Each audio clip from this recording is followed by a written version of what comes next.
আসসালামাইকুম, welcome to Sabinus kitchen. আজকে আমি রান্না করবো বেলে মাছের চচ্চড়ি আলু দিয়ে। তো আমার সাথে পুরো ফুল ভিডিওটা দেখবেন।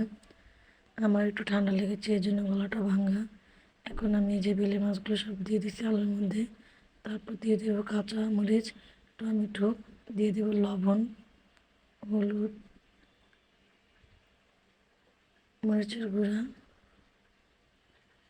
হাফ চা চামচ ধনিয়া গুঁড়া দিয়ে আমি একসাথে এখন মাছ আর আলু মেখে নিব।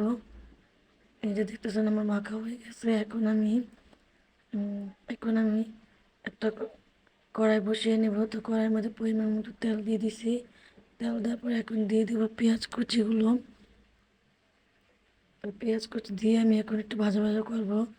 তো এই বেলে মাছ কাটতে একটু কষ্ট হয়, ছোট মাছ বলে কথা।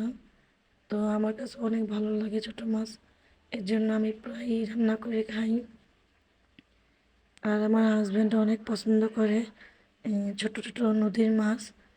তো অনেকে কাটার ভয়ে রান্না করে না, কিন্তু না, আমি ভয় পাই না কাটাকে। কারণ আমি কাট যেহেতু মুখে এত মজা লাগে, তাহলে তো কাটতে আমারই হবে, এই জন্য আমি কেটে রান্না করি। তো এই যে দেখতেছেন আমার রান্নাটা হয়ে গেছে প্রায়। এই যে আমার রান্নাটা খুব সুন্দরভাবে হয়ে গেছে। এখন দিয়ে দেবো ধনিয়া পাতা। যদি আপনাদের কাছে আমার ভিডিও ভালো লাগে, প্লিজ আমাকে সবাই সাবস্ক্রাইব করবেন এবং লাইক কমেন্ট শেয়ার করবেন। আজকে আমার গলাটা ভাঙা, এর জন্য আমি বেশি কথা বলবো না, শুধু আমার রান্নাটাই আপনারা দেখুন। রান্না দেখে আমাকে কমেন্টে জানাবেন কীরকম হয়েছে।